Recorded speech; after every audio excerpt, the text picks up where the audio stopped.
you guys, this is Rashawn Ellis for News, Views, and Conversations. Just want to pop back in and give you another video from Angie Stone's friend, Stone Paxton. He has done a second video in more detail, just giving information, as in saying that he spoke with the three people that pretty much that Angie Stone said that was stealing from her. It's definitely in more detail. He did say that he will have a video 3 coming out pretty soon. So this is video 2. So I want to stop back in and give this to you guys. Definitely stay tuned to the channel. Any new information that I feel that's concrete enough to talk about, I will definitely come back with that information because I like to make sure I got facts as much as possible. So that way we won't be named as conspiracy theorists, but we want to have as much factual information as possible. So here is part 2 of what Stone Paxton had to say as of what's been going on with Angie Stone and trying to get her publishing back, her royalties. And he did say there will be another video, which will be the 3rd video. I will see you guys in the next video. Don't forget to like, comment, and subscribe to the channel. And I will see you guys later. What's up, you guys? Stone Paxton back again, and this is the part 2, you guys. Why Angie Stone mentioned my name, and yeah, man. This is what I'm gonna say to you. I'm gonna do this little disclaimer before we get started. I'm gonna say to all of you that have been hitting up my TikTok and you've been saying like, say the name of the person. How come people don't name the people when all this stuff goes down? How come they won't say who it is? Well, I'm not going to say who it is, okay? I'm not going to name any names, okay? My thing is to create clarity for all of you who are speculating. And my thing was to create clarity for myself as well, because people were seeing, people keep hitting me about Angie mentioning my name. So I felt like it's almost as if Angie mentioned our names for a reason. So I feel like it's my duty to explain certain things that you don't know about, to help you, the fans, have some sort of closure. It might not be full closure until you feel like there is justice done, and we all feel like there's justice done. But it'll give you somewhat some kind of closure for Stony, okay? Which is what I called her, and which is what she called me. So I'm going to get into the story of, there were 3 people that Angie was set on when it came to taking her publishing. And these were her words to us.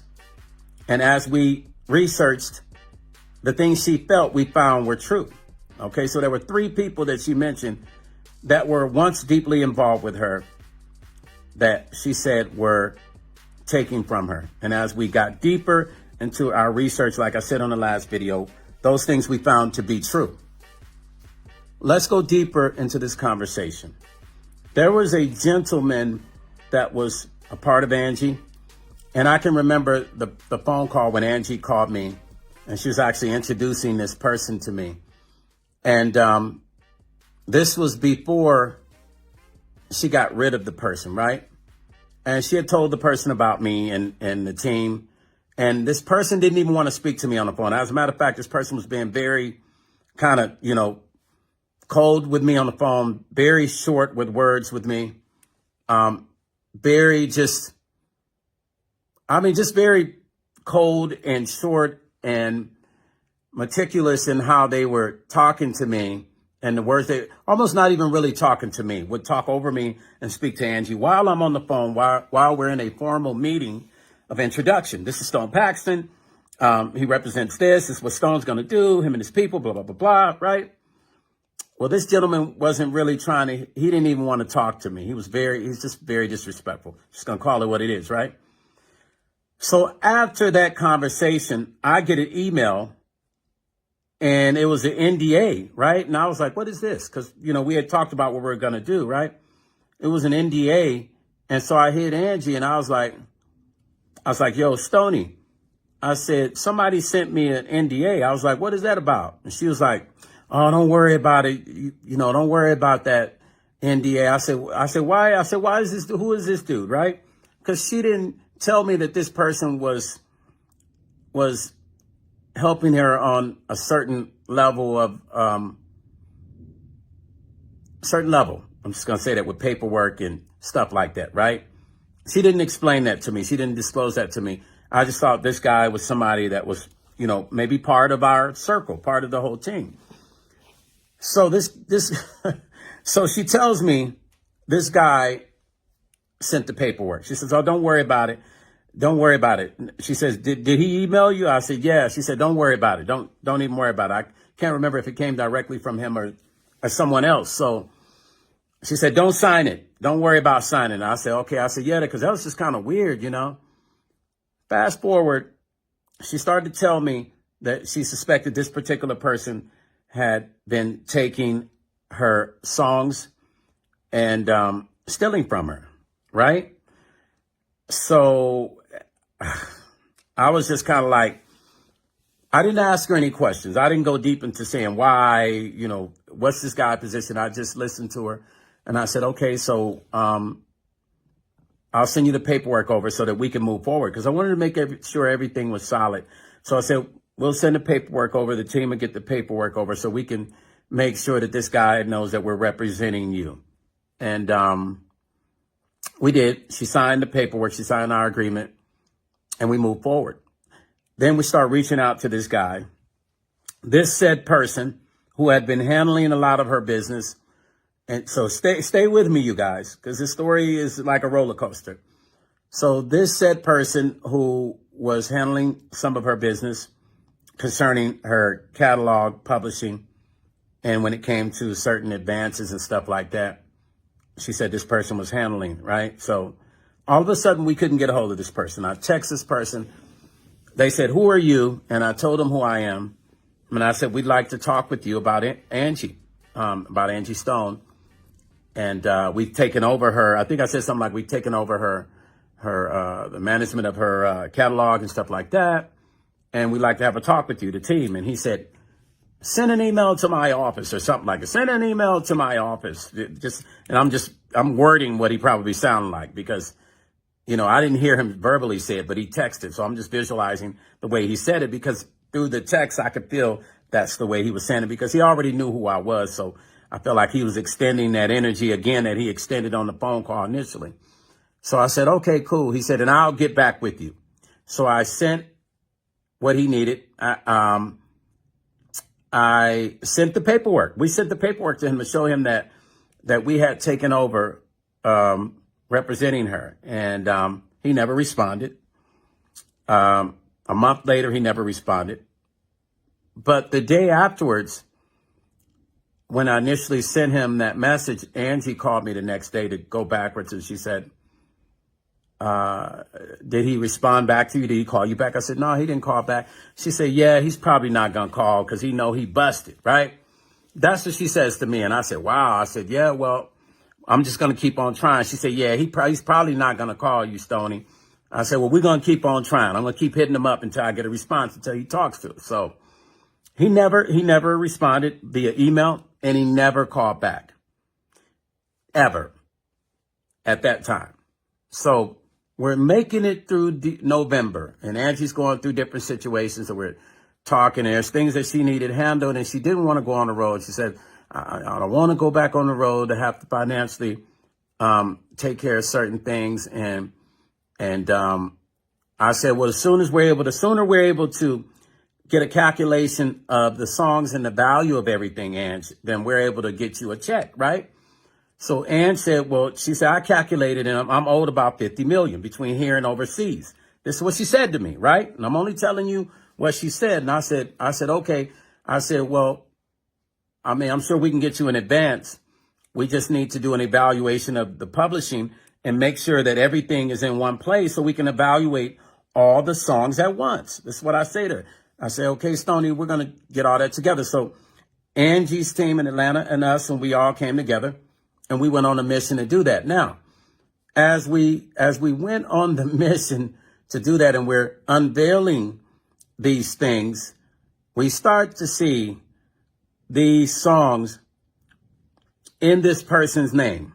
Mind you, I've been trying to reach out to this guy for the longest, this said person, to get a conversation as to what's going on so we can get an understanding and why you're not calling us, right? And this person is not responding. So as we start to see songs show up with this person's name on it, many songs, we started to go, okay. And then Ange Stoney, she really started to like freak out because she was like, wow, so is that why I'm not getting a phone call back?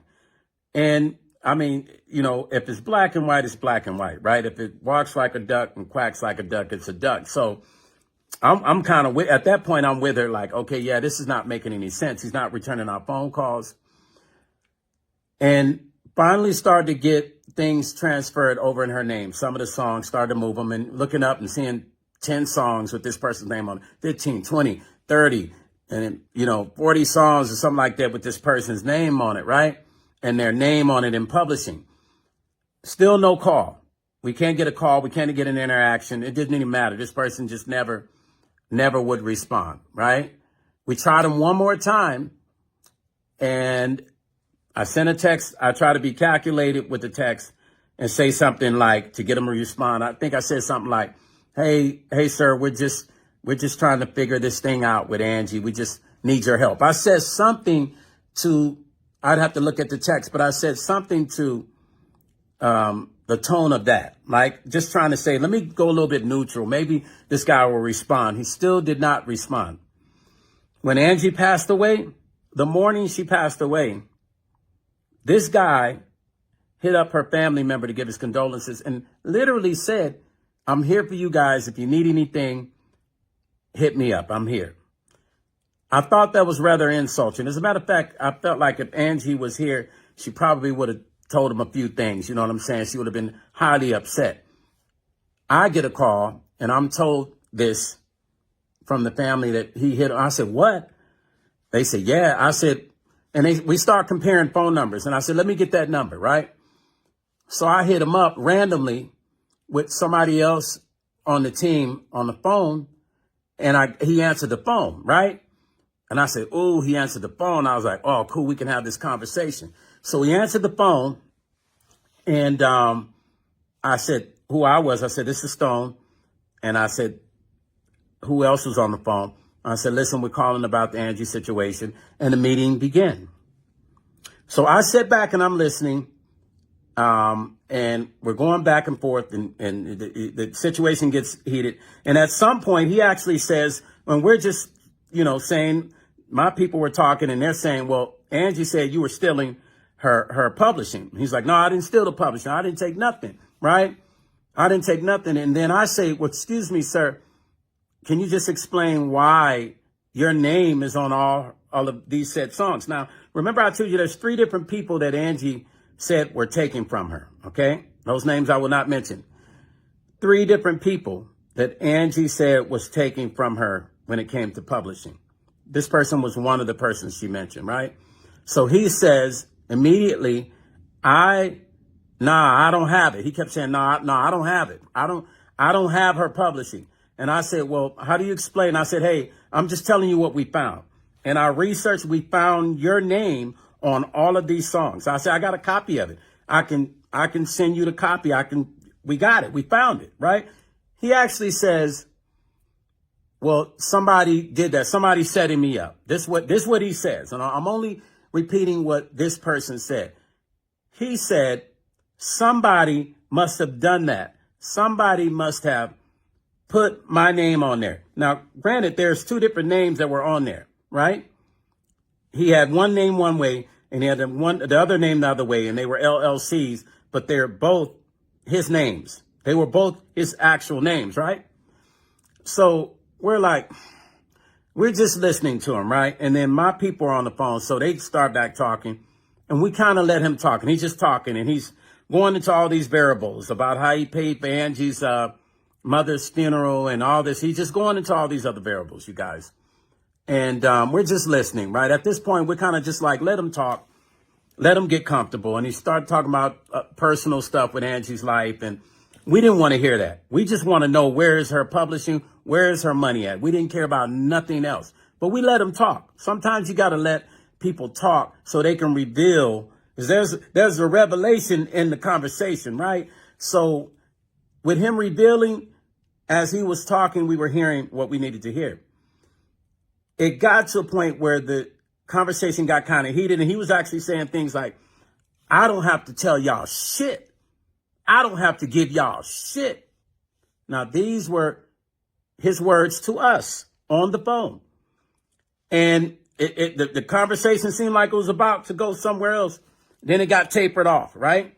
And we brought it back. It came back, right? Now, initially, he was saying he didn't know anything about the publishing, right? He didn't know where it was. He didn't know anything about it, right? By the end of that conversation, before we got off the phone, this guy actually said some of the most unpredictable, well, he said the most unpredictable thing that we didn't expect he was going to say. He said to us, he said, no, this is what he said before he said that. He said, I don't have to give y'all shit. He said, first of all, before I tell you anything, I need you to send me, I don't know, I don't do on the phone stuff, he says. I don't do this verbal shit, he say, right? He said, I need y'all to send me the paperwork to show that you were representing her. And my people said, we sent you this a long time ago. Then I say to him, yeah, I emailed it to you. We text you about it. You had multiple emails of us trying to get a hold of you, and you never responded. So now you're telling us to send it to you again when you already have it. So he was saying that I don't do nothing verbal on the phone. I don't do all that verbal stuff. After he had already said, I don't have to give you shit. Now, at the end of that conversation, this same person said, right before the conversation was over with, I kid you not, I'm not even making this up. You can't make stuff like this up. This is like a freaking movie, man. It's just unfortunate that we lost Angie Stone, our sister, man. It's unfortunate we lost her. This is like a bad movie, man. So by the end of the conversation, this same person is saying this. Well, okay, listen, I do know where the publishing is. And, once y'all send me that paperwork, I'll connect you with the people that's got it and y'all can yell at them. This person's exact words. And we all were in shock. I was in shock. I actually couldn't believe it, right? So I say to him, do you mind if I call said person and get them on the line too? Because that way we can get all this clear and out in the open. My exact words, right? He said, sure, go ahead. I click over. I call Angie's family. We get a few people on the phone. Everybody's listening and talking.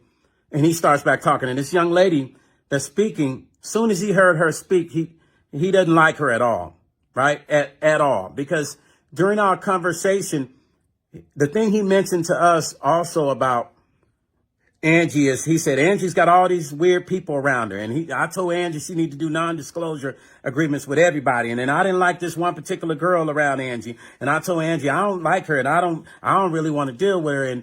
And you need to do non-disclosures with people. Now, some of the things he said, now I'm starting to understand, made sense. Some of the things he said, and I'll tell you on part 3 what I mean by that, right? Some of the things he said made sense when it came to non-disclosure agreements with certain people. Because certain people you just can't trust. Artists, celebrities that have people around them and they're discussing their personal business with people, and people have ulterior motives with celebrities. And some people just want to be attached to a celebrity. Some people want to be that celebrity. Some people want to live their life. Some people want to be them completely. And if they can't be them, they lay under them and be around them every day. You have a lot of people like this, okay? So celebrities have to be careful. So I understood when he said that, right? Pertaining to certain people. And this particular person, I kind of felt the same way about later on, as I got to know this person a little bit more, because a few things happened and I kind of stepped back and didn't want to deal with this person no more, right? So this person and this gentleman, they were kind of going at it, and I said she would like to speak to you. And so she went off on him. She told me it's full of shit. She said, you're bullshit. We tried to get a hold of you. You didn't answer none of your calls. And yes, your name is on the publishing. Absolutely, your name is on the publishing. We pulled it all up. We have all the paperwork. You're a liar. You don't return none of your phone. I mean, they were going at it so much so that my people had tell him to relax and calm down, because for some reason he just has this thing about her. I don't know what it is. I don't know what it is, but he didn't like her, and he doesn't like her at all. So we finally got that calmed down. She said what she had to say, and she said, "You're full of shit and you're a liar," and that's it. You know what I'm saying? And you took her songs, and she was going in on them too, right? So, and I told him, I said, yeah, so that's what I was trying to tell you. All the songs show up in your name, and we're just trying to figure out why. We're trying to figure out why these many songs are in your name, right? Then there's another situation where her original deal that she still owned 50% of, we couldn't find where that 50% of was. Now, I'd have to pull that. I got that paperwork on me because Angie sent it, but I'd have to pull it up, and I wouldn't show the paperwork, but I'd read to you the breakdown and what she was getting back then so you understand what she was owed. So, and then another person that she felt like had just completely dipped on her. She couldn't get a hold of this person. They left out of her life. And all these people seemed to reappear when she passed away. Now, once again, what I am sharing with you are the things that I am privy to knowing because I was part of helping her. I was helping Angie.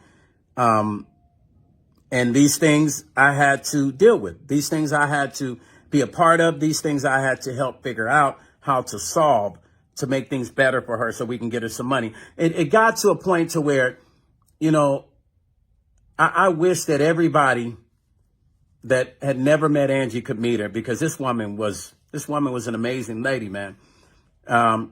She always she always knew how to make a person feel special, like a brother or a sister or uncle or a cousin. She just had that thing, man. She just had a super warm heart. But I hated to see her go through struggles. When she was in the hospital, I didn't actually know she was in the hospital the times that I was talking to her. She was sick in the hospital and was still calling me. And I didn't know she was in the hospital until after she was out, when she told me all that time she was in the hospital dealing with that situation with her kidneys. I didn't even know, you know what I'm saying? So I told her, I said, you know what? I said, even if I have to borrow equity from one of the homes that I have interest in, I'll give you the money to cover your bills until we close on this deal. That's how deeply invested I was in believing in Angie and what she was owed, and wanting to see her not go through anything remotely close to having to deal with any sort of struggles. This woman is one of the most valuable women to soul music and neo soul. The most valuable. There's no reason she should have been there's no reason, I'm sorry, because I'm thinking about so many things and I might get tongue twisted here and there, but there's no reason she should have been dealing with any sort of struggles when her music is worth so much money, when her music was generating so much money for her. She should have never had to go on the road, which is, she didn't want to. She didn't want to be on the road. But if you knew Angie, she was all about taking care of her family, and she was all about taking care of people. Angie would bring people in literally off the streets and help them out. She believed in everybody. You feel me?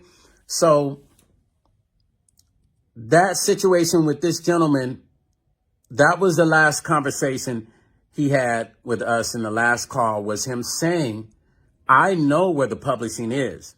And when y'all give me the paperwork to show me that you guys are really representing her, I'll connect you with the people that have it, and you can yell at them. And it messed us up.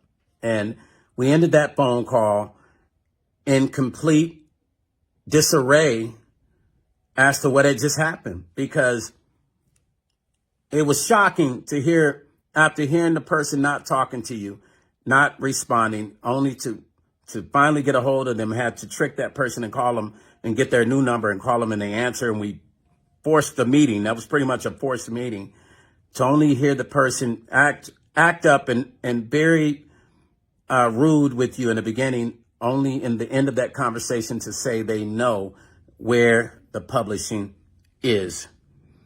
I don't know, you guys. That just really had me blown away. And you're hearing this firsthand.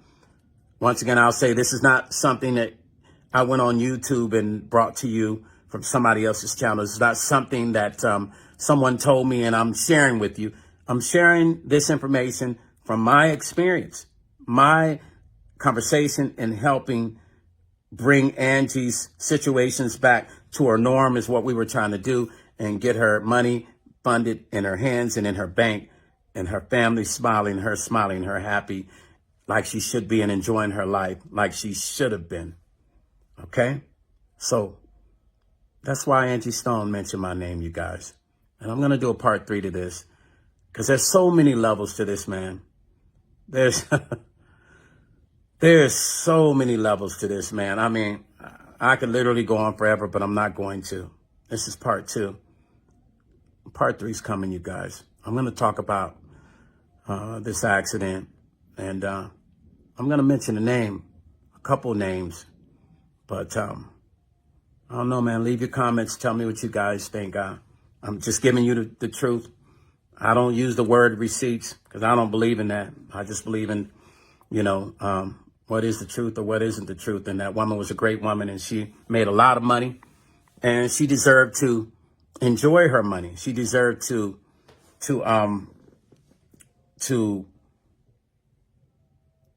spend her money with her family, to take them on vacations, to enjoy herself, to have a good time with her grandkids, her daughters, her son.